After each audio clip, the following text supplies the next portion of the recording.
Welcome, everybody. Hope you can hear me okay.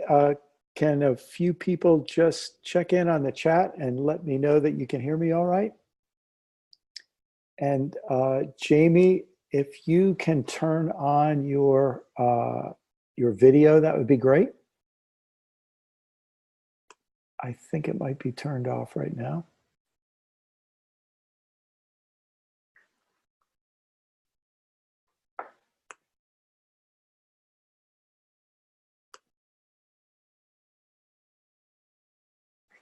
And Jamie, I've promoted you to panelist, so you should be able to talk to me now and hear. Welcome to everybody else. We'll get rolling in just a second.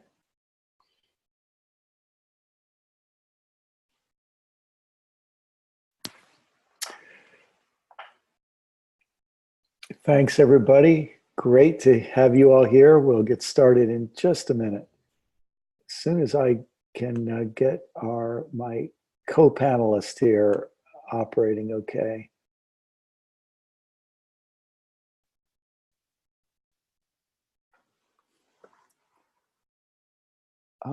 Let's see. Give me just a second here.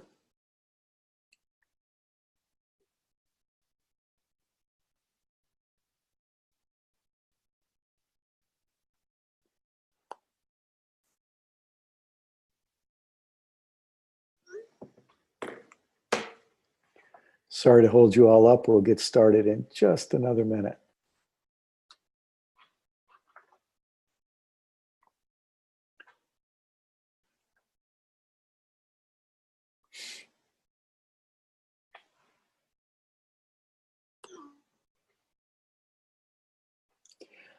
Jamie, if you look in the bottom left corner of your screen, there should be a place where you see a little mic and a little video, and you can click on those.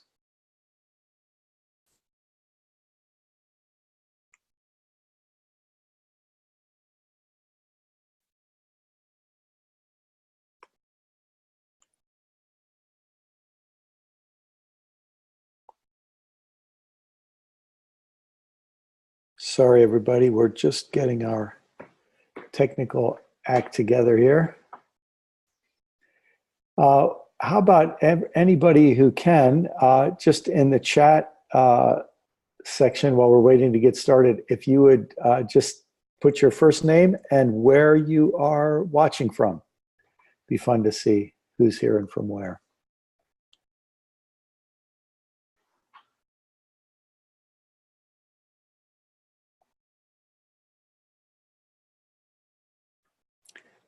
So we've got some folks from Fort Worth and St. Petersburg, Florida, and Oklahoma City. All right.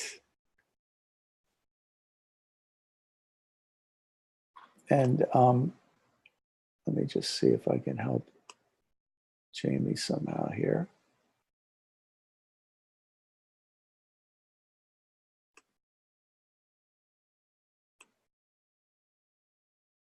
And from Wisconsin, excellent.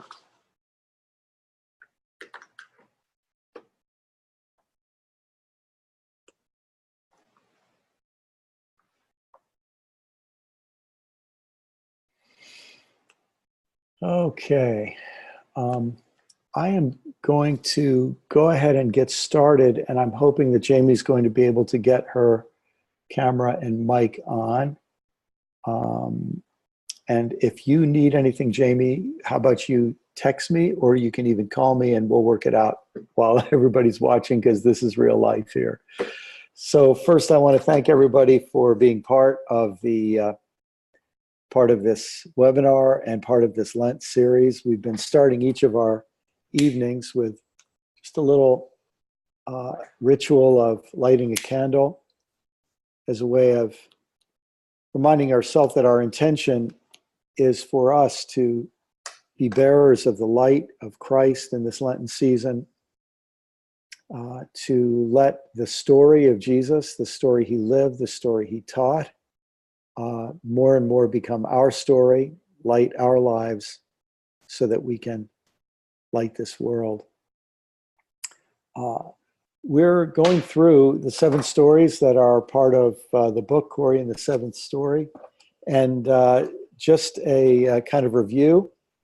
The first story we looked at was the story of domination, an attempt to achieve peace and security by ruling over others. The second story was a story of revolution, where the people who've been dominated now try to overthrow those who dominated them.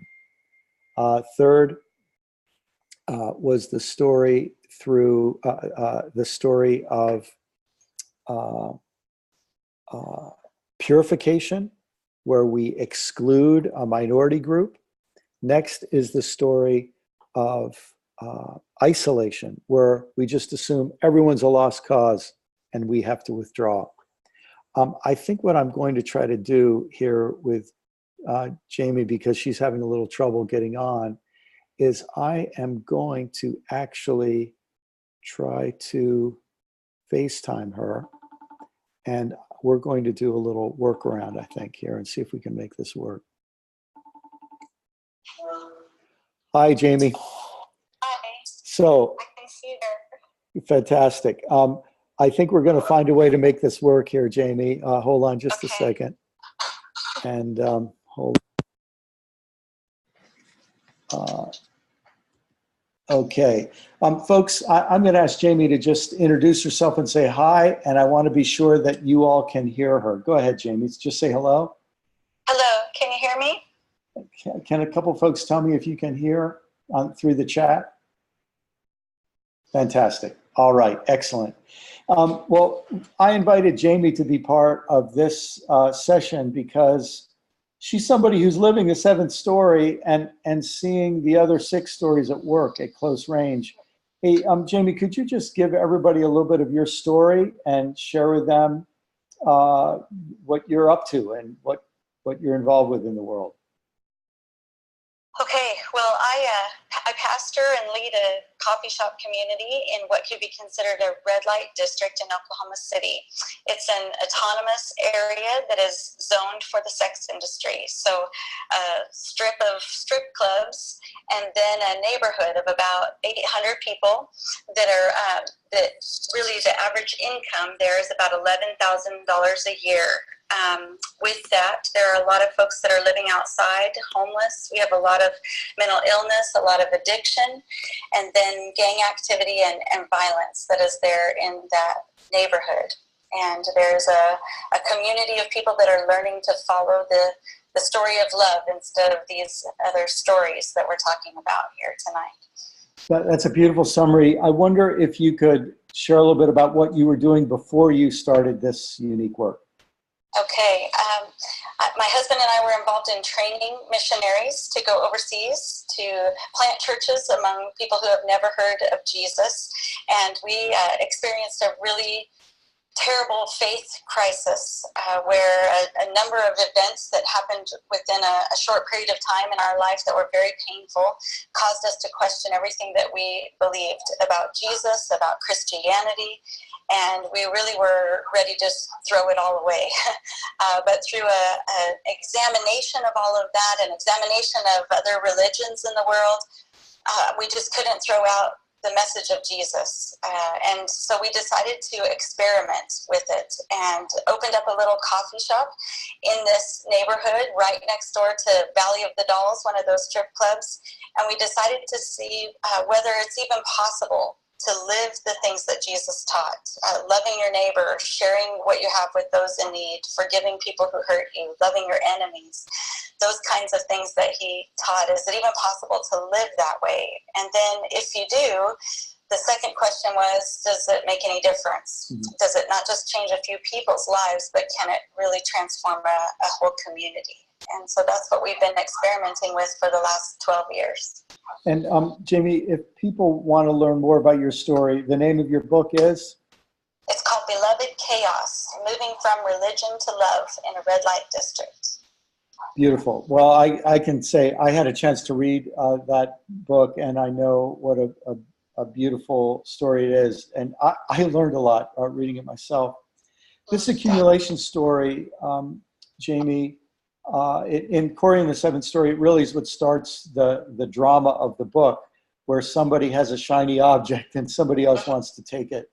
And this idea that happiness in life is about acquiring what you desire. It's the acquisitive desire to get what you desire. And of course, we desire more and more and more. Sometimes we start in these sort of feeding frenzies of desire. Somebody has this pair of shoes, somebody else has to have it. Somebody has a house in this neighborhood, somebody else has to have it.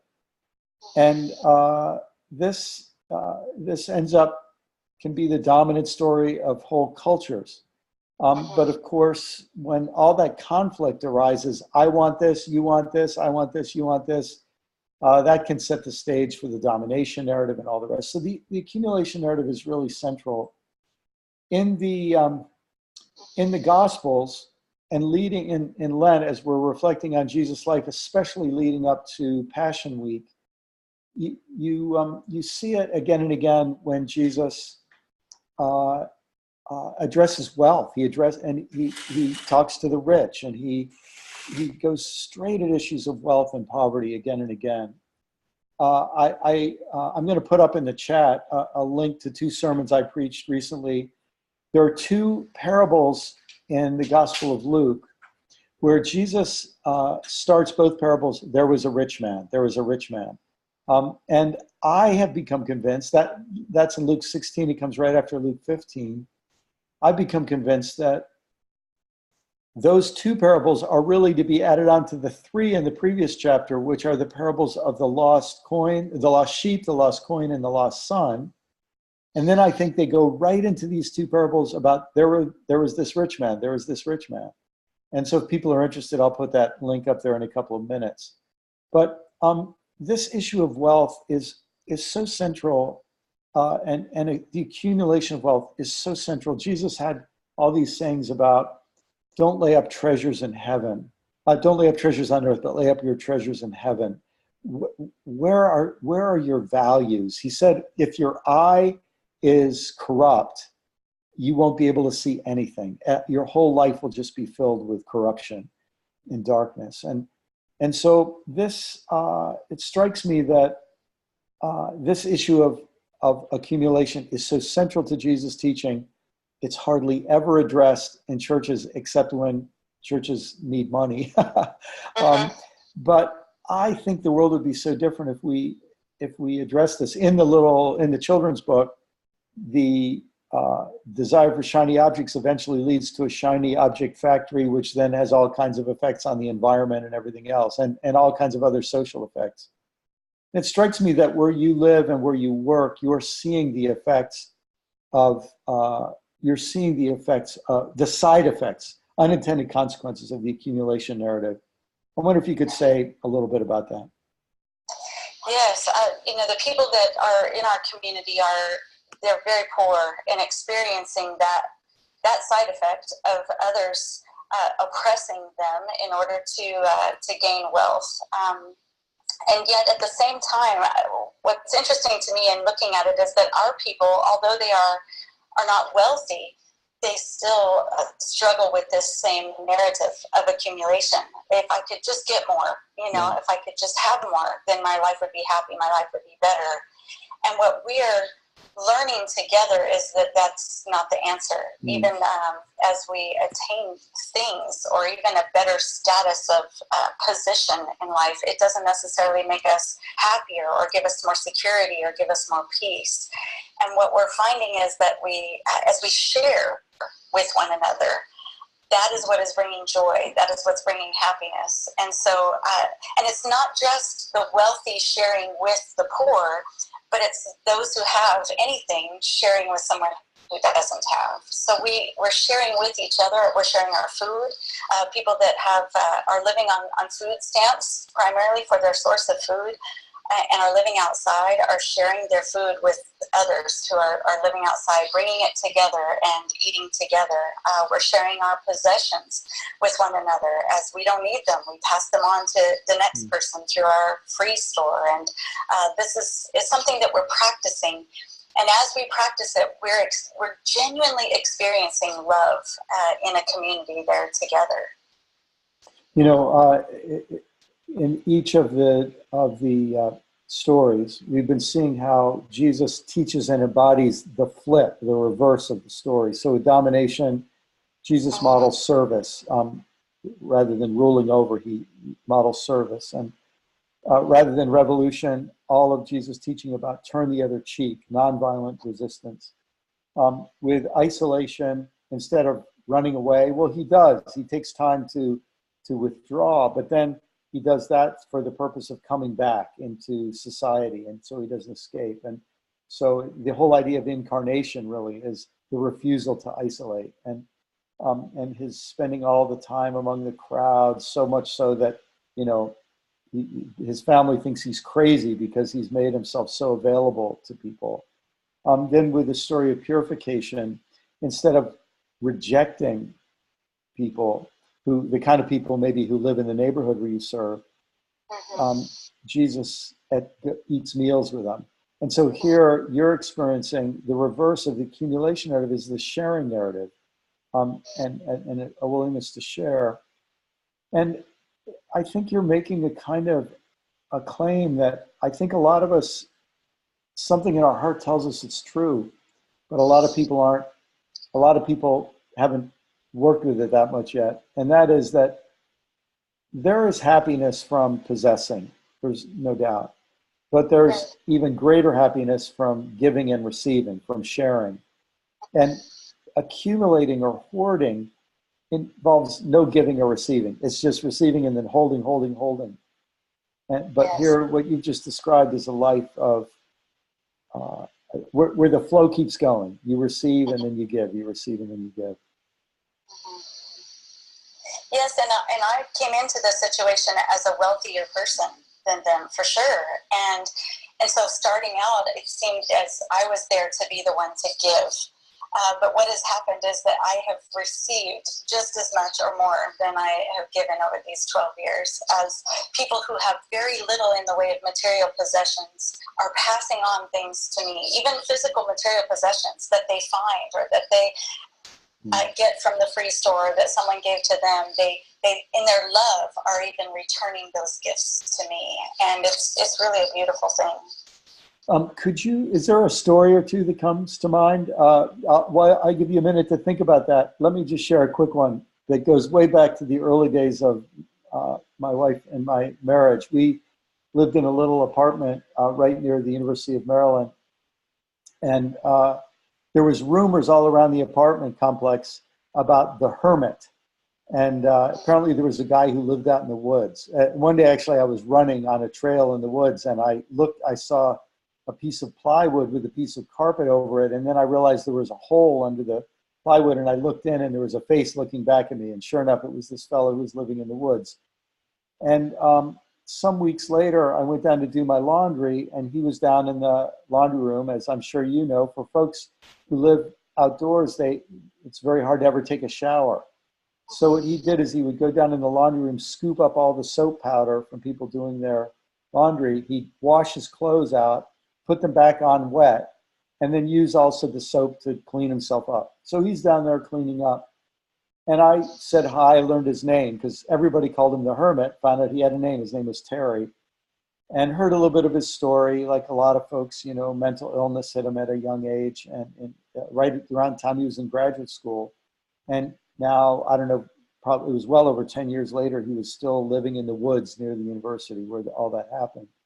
I went home and told my wife, and she was so moved that she ran, I guess she had me go to the store, but no, she ran to the store, bought a bunch of groceries, and then I brought the groceries to him. So that was it. Until a few days later, I meet one of my neighbors, and we're talking in the parking lot. I say, what's new, John? And he says, oh, funniest thing happened the other day. I went into the laundry room, and the hermit was there. And he came up to me and he said, hey, do you need a sandwich? I got a lot more food here than I need. I won't be able to use all this. Can I give you a sandwich? And I thought, there it is. It's that beautiful generosity of people who know the joy of receiving and then passing it on. Yes, that's a beautiful story. Years ago, we had a wealthier church here in the city that wanted to come and provide Thanksgiving dinner for our people. And it was a beautiful gift, and we received that gift, and they served about 100 people in our community that are people that are actively involved in our coffee shop community there. And then the next year, they wanted to come back and do it again. And our people said, this is wonderful. We're grateful for this gift, but we want to serve as well. And we don't have food to give, and we don't have money, but could we be the servers? And they wanted to make it a welcome to the whole neighborhood. So we did that with the help of wealthier people from this wealthier church. They brought food that was cooked at a country club, and then our folks, some of them living outside, as your friend Terry there, they put on nice clothes that they received from our free store, and they dressed up and they served as hostesses and waiters and all of that for this sit-down dinner that served about 400 people in the neighborhood. And we did that together for a few years, until one year when this church no longer could do it. The people who'd been involved were moving somewhere, and they weren't able to do it this year. And we didn't know what to do, because now it became sort of an expectation, not only for our people, but for the people in the neighborhood. And I just announced one Sunday that I didn't know if we were going to be able to do it. We didn't have the resources to provide that kind of a big meal, and maybe we would just celebrate as a small group, our little community, for Thanksgiving. They said, no, we can't do that. We have to serve the neighborhood. That's what we do every year. And so I just asked them to consider it and pray about it for the next week. And the next Sunday when we got together, one at a time, people around the room began standing and saying, well, I have a turkey. I have room in my freezer. I have some corn. Maybe that people could eat potatoes. And by the end of that church service, we had gathered enough just from our community to serve food for 400 people. And then they contacted the country club where the wealthier people had cooked the food. And they asked the chef there, would it be okay if we bring food? Would you allow us to cook it there and help us to cook it for the neighborhood? And so then, without any help from outside, from wealthier people at all, our very poor community of maybe 60, 70 people was able to serve a whole neighborhood a sit-down dinner of about 400 people out of their own very, very poor resources that they just pulled together.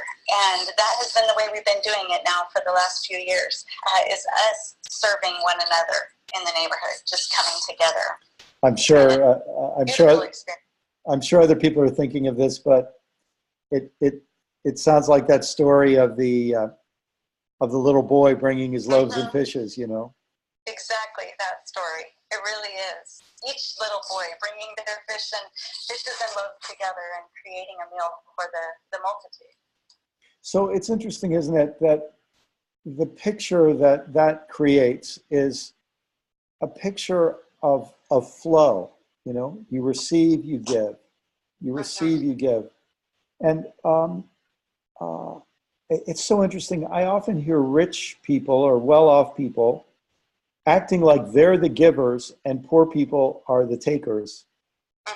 But I have a feeling it's not really the truth. I have a feeling that when you're always taking, and ironically, or you might be making, you're working, you're making wealth, but when you're not letting it flow, you don't understand how other people let it flow too.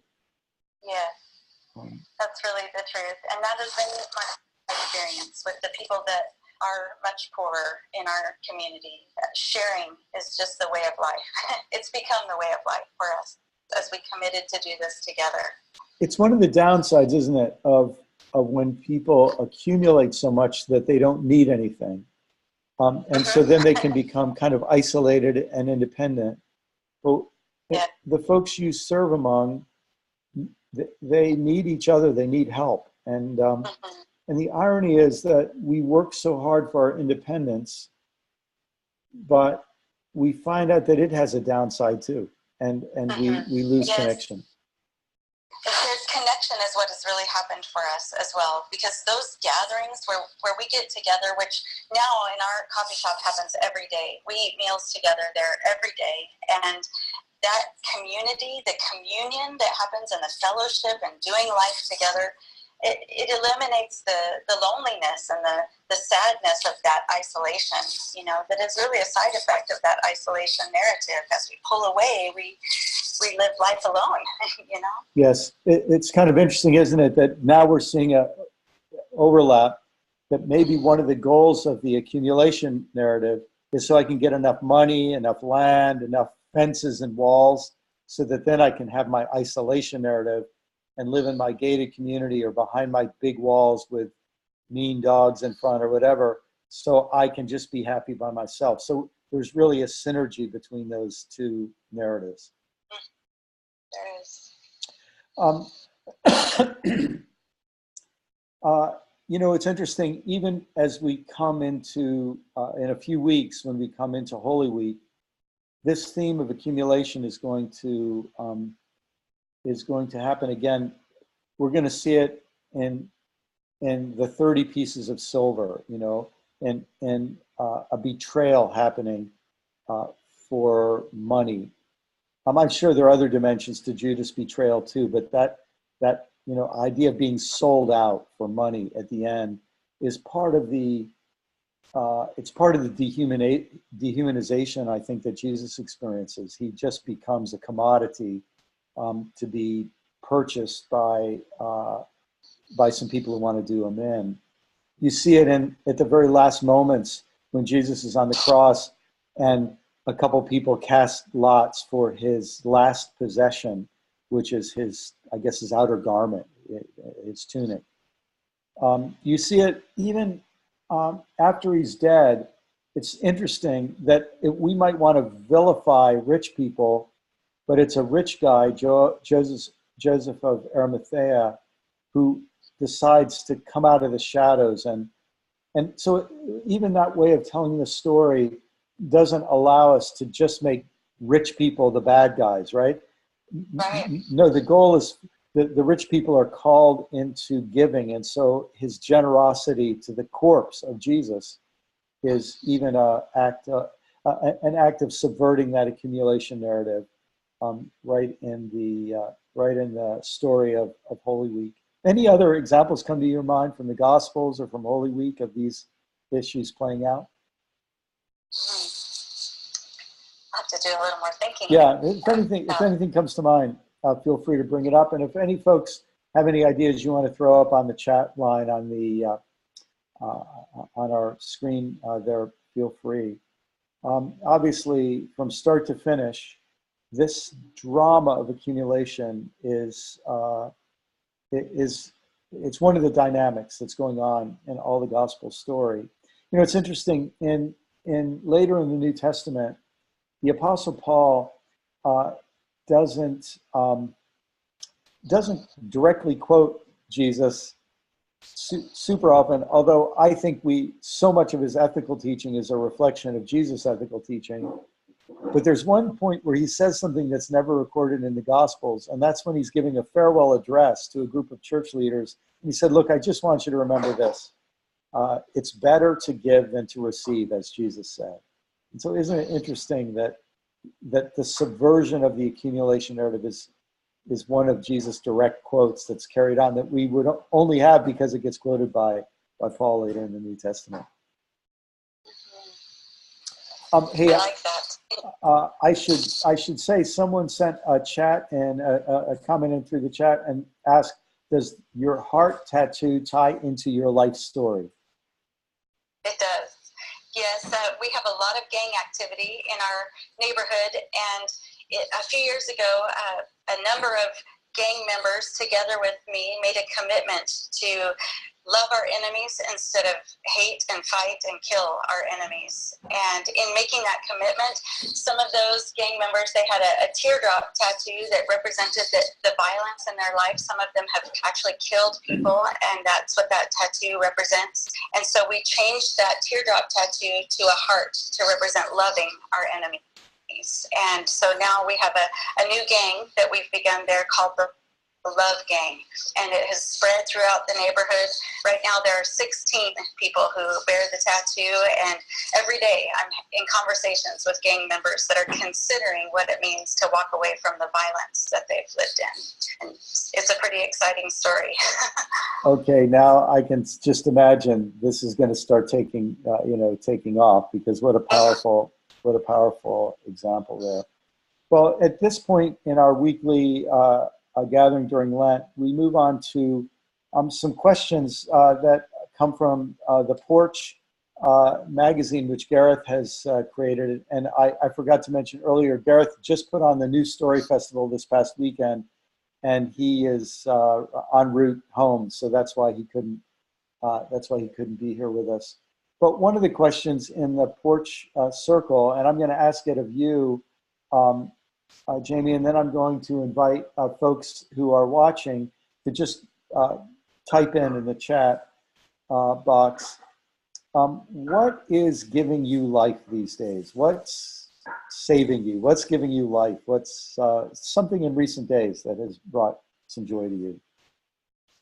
Yes, well, with the release of my book, it's caused some attention to come our direction, some awareness, particularly in our city, with folks that are involved in similar kinds of activities that I was unaware of, that are in small little pockets or even official positions. And for example, today I had a meeting with a person who is very like-minded, very much loves the people who are living on the margins, people that are my people in my community that are mentally ill and addicted. And his role is to help people re-enter society after they've been in prison, particularly people who are suffering from mental illness and addiction, substance abuse in their history. And as we met together today, I was so filled with hope that there are other people that care to live a different way, that want to begin to care for people who need extra kind of help, like those kinds of folks. And that gave me a lot of hope, a lot of life today, to see that I'm not alone, that there are others that are wanting to live a different story. Beautiful, beautiful. For myself, I would say, if I were to say one thing that's giving me life in just the last few days, it would be the News Story Festival. Here, I'm going to put the phone down for just a second. I'll come back to you in just a minute. But I got to be at the News Story Festival down in Austin, and a lot of folks maybe have heard of the Wild Goose Festival, and this is in some ways something very similar, starting down in Austin. And, you know, I love meeting people, and I love the music. It was some unbelievable jazz music, and, just, you know, Austin's famous for its music.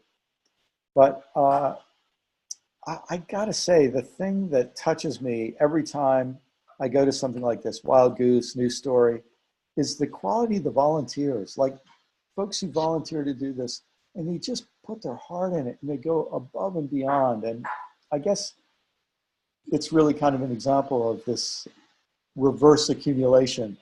Instead of accumulating through hoarding, they're accumulating another kind of benefit by giving and sharing and serving. Let me just see, any quick answers to the question, what is giving you life these days, from folks? If you want to type something in, feel free to share it. I'll go on to the second question. Any particular drains, anything that's feels like a leak or a drain for you in recent days, Jamie? Yes, well, we have been in the same building for 12 years, and it's a very, very old building, and it's falling apart, literally falling down.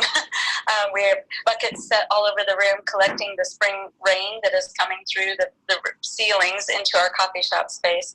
And that is incredibly stressful for me.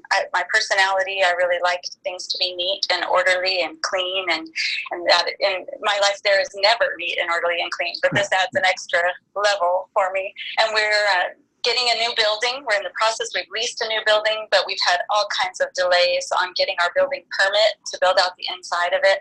And that is just the waiting process and the delayed expectation it's been months of this, and I'm feeling pretty drained about that.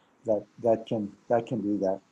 Let me just read a couple of messages here. Someone asked I'll come back to the question.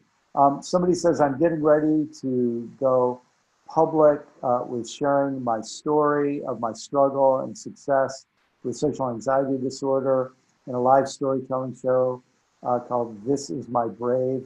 And so I want to be a voice for the voiceless for all those who are still suffering in silence, literally and figuratively with social anxiety disorder.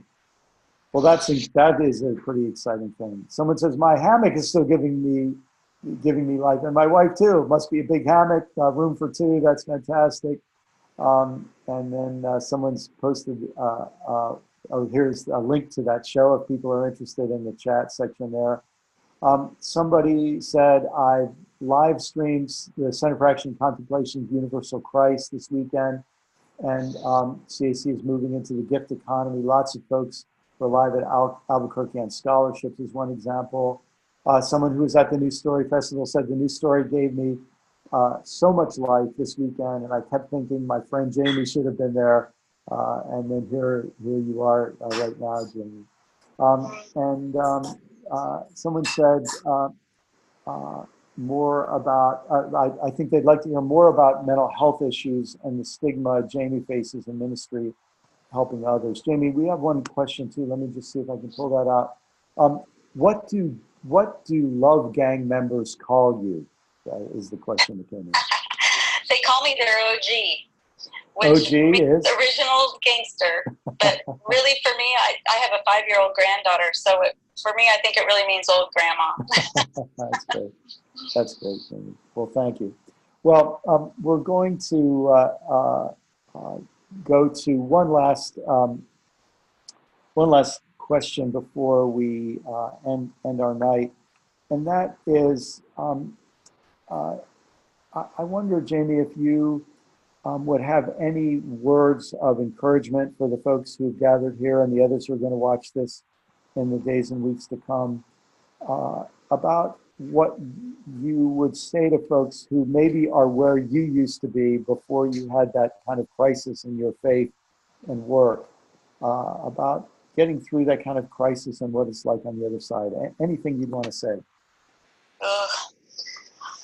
I wouldn't say that it's all finished for me. Yeah. I'm still in process, and I believe still 100% in the things that Jesus taught, and I'm practicing that. But I'm also still in a struggle regarding what does this look like regarding church and Christianity here in the West, especially, and so I think encouragement would be to stick it out, to not give up on wrestling with the questions that there may not even be an answer to, but then practicing, is what we have done. And that, again, is where it's given me life, is in practicing these things and finding relationship with other people that are practicing these new ways of living, which are really not new. They're old, but new compared to how I had been living. And it's brought a lot of joy and excitement for me, as well as a lot of difficulty in the change as well. Yeah. I really appreciate you saying, it's not over, because I think that's very, very honest.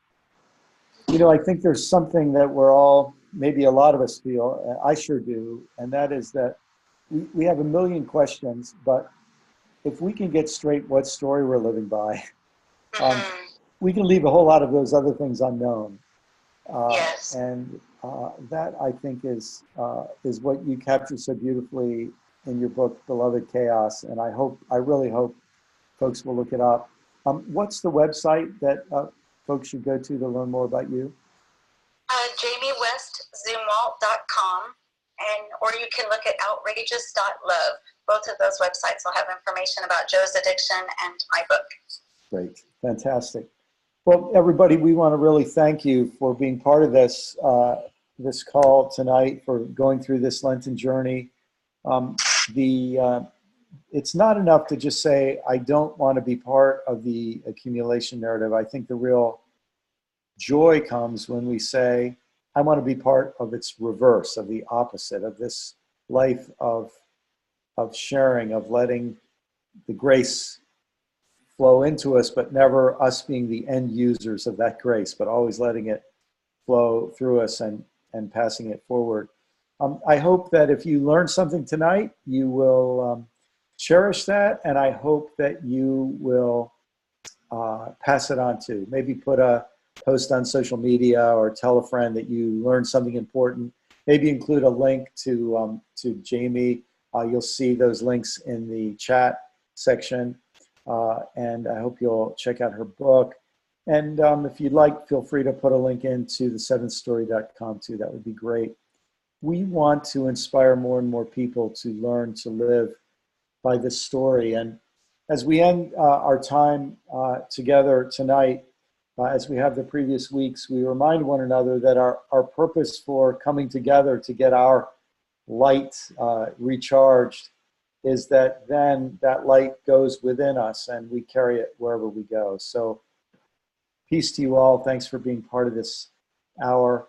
And may you carry that light and peace with you. Thanks, everybody. Thank you so much, Jamie. Thank you. God bless.